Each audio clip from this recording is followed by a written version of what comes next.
Next हेटेरोट्रॉफी की ओर बढ़ते students, वो है nutrition in human body. Students अब हम लोग देखेंगे कि जो फूड का जो प्रोसेस होता है ह्यूमन बॉडी के अंदर में कैसे होता है। तो चलिए स्टार्ट करते हैं digestive system in human body. तो बच्चों यहां पर डायग्राम दिए हुए हैं ह्यूमन बॉडी का, जिसमें कि ये जो आपको दिख रहा है जहां से हम लोग भोजन खाते हैं उस जगह को क्या बोलते हैं, माउथ, जिसे बायोलॉजिकल टर्म में बकल कैविटी भी कहा जाता है। माउथ जो स्टूडेंट्स हम लोग जब भोजन को खाते हैं तो भोजन जो होता है वो पाइप से होते हुए स्टमक में जाता है। ये जो पाइप जो है ना, इस पाइप को बोला जाता है इसोफेगस या फिर फूड पाइप भी कहते हैं। तो फूड पाइप से होते हुए कहां गया भोजन, स्टमक। अब स्टमक से भोजन, स्टमक जो होता है थोड़ा जे शेप का स्ट्रक्चर होता है और यहां पर 2 से 3 घंटा तक भोजन रहता है स्टूडेंट्स।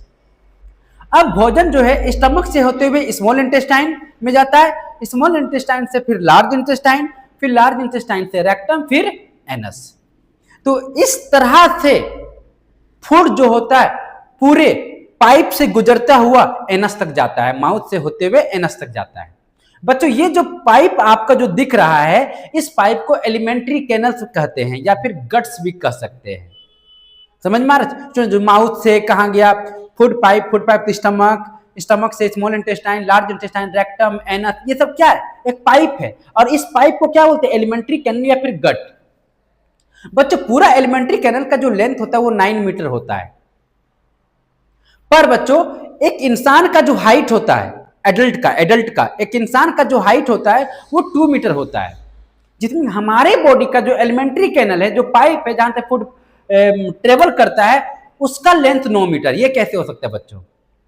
यानी आप जो वीडियो हमें देख रहे हैं, आपका जो हाइट है वो 2 मीटर के आसपास में होगा, लेकिन हमारे बॉडी के अंदर में जितने भी एलिमेंट्री कैनल है, जो भी पाइप है जहां से फूड जा रहा है, उस पाइप का लेंथ 9 मीटर है बच्चों।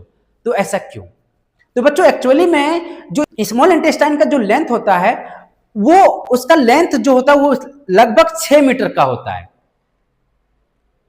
और लार्ज इंटेस्टाइन का जो लेंथ होता है वो 1.5 मीटर का होता है। अब बच्चों स्मॉल इंटेस्टाइन का जो लेंथ 6 मीटर होता है तो वो ज्यादा लंबा होता है। यानी आप ऐसा कर सकते हैं कि स्मॉल इंटेस्टाइन का लेंथ को अगर मेजरमेंट करना चाहते हैं तो 2 मंजिला जो घर होता है ना, उतना बराबर होता है इसका लेंथ। 2 मंजिला घर के बराबर होता है स्मॉल इंटेस्टाइन का लेंथ। तो होता क्या बच्चों कि ये स्मॉल इंटेस्टाइन एक छोटा सा जगह में, काफी कंजस्टेड जगह में वो क्वाइल होकर रहता है। इस कारण से वो छोटा सा जगह में वो एडजस्ट कर लेता है। और हम लोग का हाइट क्या है, 2 मीटर। बस यही रीजन है बच्चों, छोटा सा जगह पे रहता है तो वो लपेटा हुआ रहता है पूरी तरह से क्वाइल के जैसे। लेकिन बच्चों यहां पर आप देख पा रहे होंगे कि जो स्मॉल इंटेस्टाइन का जो लेंथ है वो बड़ा है लार्ज इंटेस्टाइन का लेंथ। ऐसा क्यों? और अगर स्मॉल इंटेस्टाइन का लेंथ अगर बड़ा है तो फिर स्मॉल इंटेस्टाइन का नाम स्मॉल ही क्यों पड़ा? लार्जर ना होना चाहिए। और लार्ज इंटेस्टाइन का जो लेंथ वो छोटा है, लेकिन उसका नाम क्या पड़ रहा है, लार्जर। तो बच्चों यहां पर क्या हुआ, देखो स्मॉल इंटेस्टाइन का जो विड्थ है, चौड़ाई वो बहुत पतला है, और लार्ज इंटेस्टाइन का जो चौड़ाई वो बहुत चौड़ा है, विड्थ है।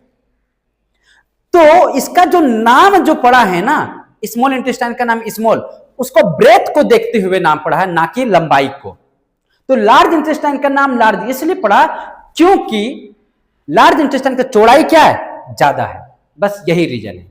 तो हम लिख भी सकते हैं small intestine is longer than larger than large intestine, but still it is called small as it thinner. बच्चों यहां पर एक समस्या है। वो समस्या क्या है? आप एलिमेंट्री कैनल का लेंथ कितना है, 9 मीटर, पर बच्चों यहां पर स्मॉल इंटेस्टाइन और लार्ज इंटेस्टाइन का टोटल लेंथ कितना हो जा रहा है, 7.5। तो 1.5 rest of the alimentary canal का लेंथ हो गया, जिसमें क्या क्या आ जाएगा, आपका माउथ आ जाएगा, फूड पाइप आ जाएगा, स्टमक आ जाएगा, रेक्टम आ जाएगा, एनस।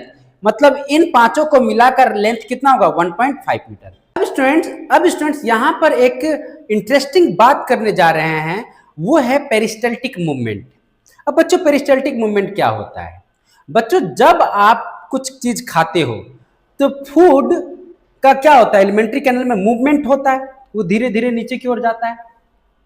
तो बच्चों ये जो फूड का जो मूवमेंट है एलिमेंट्री कैनल के वाल पर या एलिमेंट्री कैनल के अंदर, तो इस फूड का मूवमेंट को ही बोला जाता है पेरिस्टल्टिक मूवमेंट।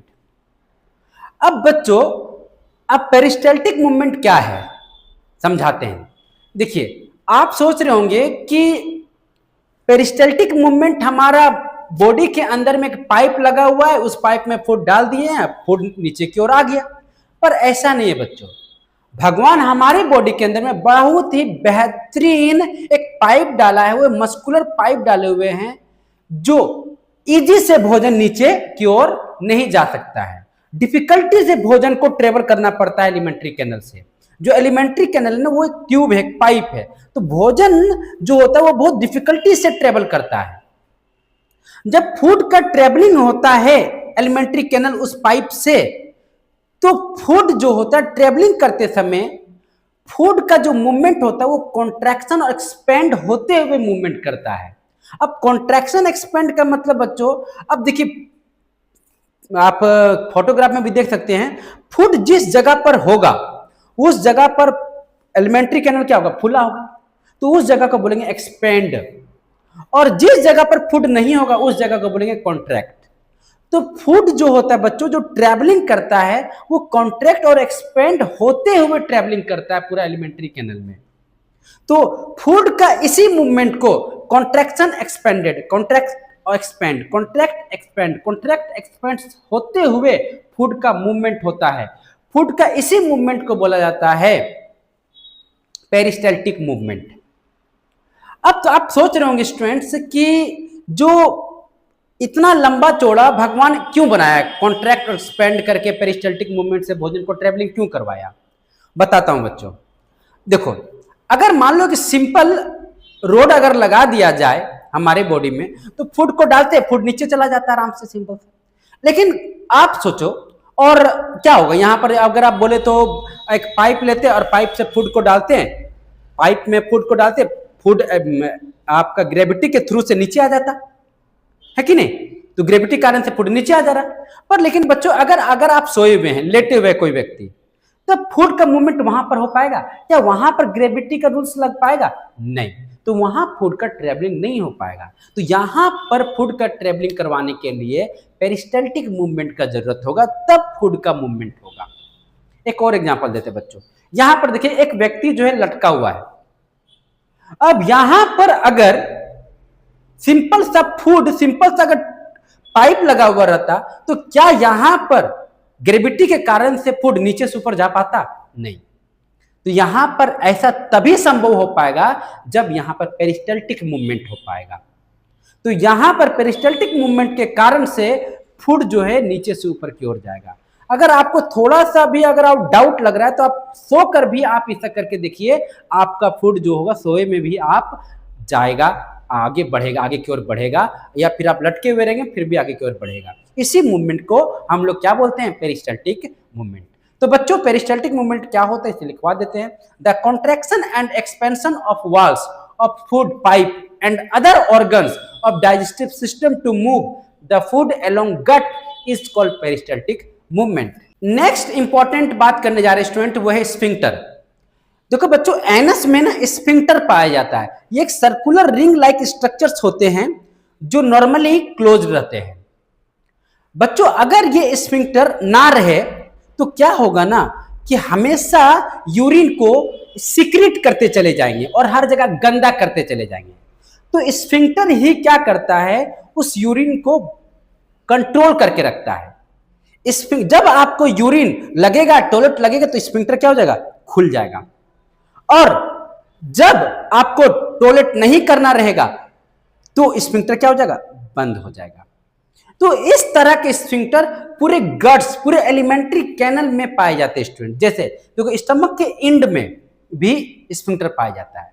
अब देखो, जो फूड आता है माउथ से होते हुए फूड स्टमक में जो आता है, स्टमक वहां 2 से 3 घंटा फूड को वहां रहना रहता है। अगर मान लो कि स्फिंक्टर नहीं रहेगा तो फूड क्या करेगा, फूड जो होगा उस स्फिंक्टर से होते फिर से नीचे चला जाएगा, है कि नहीं। तो स्फिंक्टर क्या करता है, फूड को रोकता है स्टमक में 2 से 3 घंटा, ताकि तुम वहां पर क्या होगा, डाइजेस्ट होगा, पचेगा खाना, तब ना नीचे जाएगा।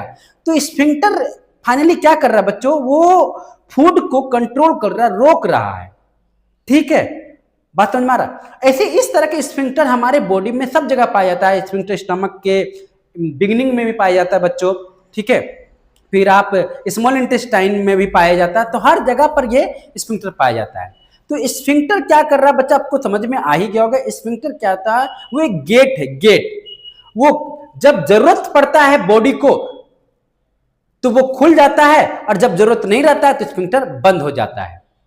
तो इसको लिखवा सकते हैं बच्चों, स्फिंक्टर क्या होता है कि sphincter are circular muscular structure which control the movement of substance, urine, भोजन, ये सब ना इसको क्या करता है, कंट्रोल करके रखता है।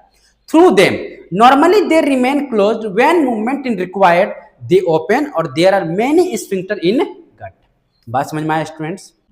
तो स्टूडेंट्स अभी हम लोगों ने बात किया डाइजेस्टिव सिस्टम के ऑर्गन्स के बारे में। अब कुछ ऐसे ऑर्गन्स के बारे में बात करेंगे स्टूडेंट जो डाइजेस्टिव सिस्टम के पार्ट तो नहीं है, पर डाइजेस्टिव सिस्टम में बहुत बड़ा इंपॉर्टेंट रोल प्ले करता है भोजन को डाइजेस्ट करने में। तो वो है बच्चों, वो ऑर्गन है ग्लैंड्स। ग्लैंड डाइजेस्टिव सिस्टम का पार्ट नहीं है, लेकिन ये ग्लैंड्स के बिना भोजन पचेगा भी नहीं, डाइजेस्ट भी नहीं होगा। तो समझते हैं बच्चों स्टूडेंट ग्लैंड्स होता क्या है।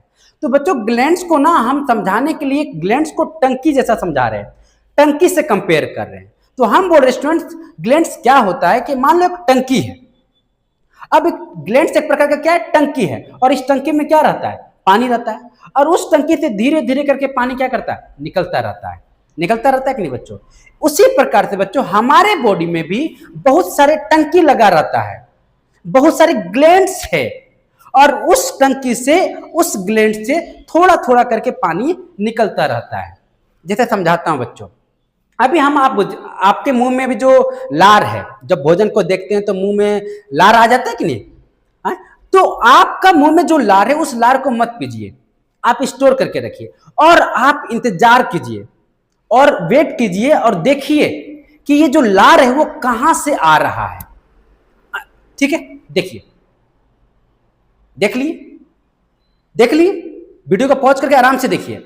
आप फील करते होंगे स्टूडेंट कि ये जो लार है ना, वो लार आपका नीचे से आता होगा, आ रहा है, इधर से भी आता होगा और इधर से भी आता होगा और ऊपर से भी आता होगा कि नहीं। तो बच्चों ये जो लार है ये क्या, एक प्रकार का पानी है। ये पानी कहां से आ रहा है, तो हाँ बच्चों ये पानी जो आ रहा है आपका, वो जाहिर सी बात है कुछ ना कुछ भगवान टंकी लगा कर रखा होगा यहां, जिस टंकी से क्या कर रहा है, थोड़ा थोड़ा करके पानी निकल रहा है। तो बच्चों यहां पर जो टंकी लगा हुआ है ना, वही टंकी को बोलेंगे ग्लैंड्स। यानी हमारा माउथ में ग्लैंड्स एक ऑर्गन है, उस ग्लैंड से थोड़ा थोड़ा करके पानी बाहर निकलता आ रहा है, जीवन भर निकलता है बच्चों, जब तक आप मरेंगे नहीं, हम लोग मरेंगे नहीं तब तक हमेशा निकलता रहता है थोड़ा थोड़ा पानी। तो समझ में आया, ग्लैंड्स एक ऐसा ऑर्गन है जिससे थोड़ा थोड़ा करके वाटर जैसा सब्सटेंस बाहर निकलता है। तो चलिए स्टार्ट करते हैं स्टूडेंट सिलेब्री ग्लैंड्स से। तो हमारा माउथ में एक ग्लैंड्स होता है बच्चों जिसका नाम है सिलेब्री ग्लैंड्स। बच्चों ये एक ग्रुप ऑफ ग्लैंड्स है, यहाँ हमारे माउथ में बहुत सारे ग्लैंड्स होते हैं, उन सारे ग्लैंड्स को मिलाकर ही बोलते हैं सिलेब्री ग्लैंड्स। जैसे कि दिखाया गया बच्चों कि दो गो जो है नीचे में ग्लैंड्स होते हैं और एक पीछे ग्लैंड्स होते हैं, ठीक है। अब बच्चों ये जो ग्लैंड्स है ये कौन सा पानी सिक्रेट करता है बच्चों, निकालता है, तो बच्चों एक सलीवा नाम का एक पानी सिक्रेट करता है। पानी का क्या नाम है, सलाइवा, लार को ही बोलता है सलाइवा। तो ये सिक्रेट करता है एक सलाइवा, और इस सलाइवा में बच्चों एंजाइम्स पाया जाता है। मैंने बताया था ना एंजाइम्स, बताया था ना वही। तो इस सलाइवा में एक एंजाइम्स पाया जाता है, और उस एंजाइम्स, जो एंजाइम्स है बच्चों, जो सलाइवा में पाया जाता है एंजाइम्स, यानी वो पानी में क्या पाया जा रहा है, एंजाइम्स, और वो एंजाइम्स का क्या नाम है, तो बच्चों उस एंजाइम्स का नाम है सिलेब्री एमाइलेज। बात समझ में, स्टूडेंट समझ में आया। हमारा सिलेब्री ग्लैंड्स में एक पानी जैसा सब्सटेंस निकलता है जिसको बोलते हैं सलाइवा, और इस सलाइवा में एंजाइम्स पाया जाता है, उस एंजाइम्स का नाम है सिलेब्री एमाइलेज। बात समझ आया स्टूडेंट, आगे और बात करेंगे। दूसरा ग्लैंड्स की ओर बढ़ते बच्चों है लीवर। देख पा रहे हो ट्रायंगुलर शेप का स्ट्रक्चर होता है, स्टमक के जस्ट बगल में होता है। अब बच्चों ये लीवर क्या है, ग्लैंड से तो क्या निकालेगा, पानी। तो बच्चों ये एक ग्रीनिश येलो कलर का पानी निकालता है। बात समझ, ग्रीनिश कलर का येलो एक पानी निकालता है, उस पानी का नाम है बाइल। क्या बच्चों, बाइल। पीत सुने, पीत को ही बाइल बोला जाता है। ग्रीनिश कलर का रहता है पीत, देखिएगा मछली वगैरह में रहता है। लेकिन यहाँ खास बात क्या है बच्चों कि ये जो लीवर जो पानी निकाल रहा है, जो सिक्रेट कर रहा है बाइल, वो ग्रीनिश येलो कलर का है। लेकिन बच्चों यहाँ पर इस बाइल में किसी भी टाइप का एंजाइम्स नहीं पाया जाता है। सलेवरी ग्लैंड्स में जो एंजाइम सलाइवा था, सलाइवा में एंजाइम्स पाया जा रहा है, लेकिन बाइल जूस में हम लोगों में एंजाइम्स नहीं पाया जाता, याद रखिएगा। अब बच्चों यहीं पर ना सलेवरी ग्लैंड्स में, सॉरी लीवर में एक गैल ब्लैडर नाम का एक चीज पाया जाता है। इसी गैल ब्लैडर में बाइल जूस टेम्पोरेरली स्टोर होता है। अब वहीं से एक डक्ट पास होता है बच्चों, और वो डक्ट कहां तक जाता है? स्मॉल इंटेस्टाइन तक। तो गैल ब्लैडर में बाइल जूस टेम्पोरेरली स्टोर होता है, और फिर वहां से गैल ब्लैडर से डक्ट से होते हुए, गैल ब्लैडर से डक्ट से होते हुए स्मॉल इंटेस्टाइन तक वो बाइल जाता है। बात समझ में आ रहा है स्टूडेंट्स? तो हम लिखवा देते हैं कि bile is temporally store in gall bladder before it is sent to small intestine through bile duct. बहुत सारे विद्यार्थी को सोच रहा था कि नहीं सर ये तो स्मॉल इंटेस्टाइन में क्यों जाएगा, क्योंकि स्टमक के जस्ट बगल में है लीवर, तो लीवर के जस्ट, लीवर कहाँ जाएगा, लीवर का जो बाइल जो है वो कहाँ जाएगा? स्टमक में। नहीं बच्चों, इस स्मॉल इंटेस्टाइन तक जाता है। किसके थ्रू से? डक्ट के थ्रू से। डक्ट क्या है बच्चों? पाइप है, ट्यूब है, ठीक है। तीसरा ग्लैंड की ओर बढ़ते स्टूडेंट, वो है पेनक्रियाज। बच्चों पेनक्रियाज जो होता है स्टमक के जस्ट पीछे पाया जाता है, जैसे दिखाया गया है। चलो इसको घुमा कर भी दिखा देते हैं बच्चों, देखिए घुमा कर दिखा दिए हम आपको।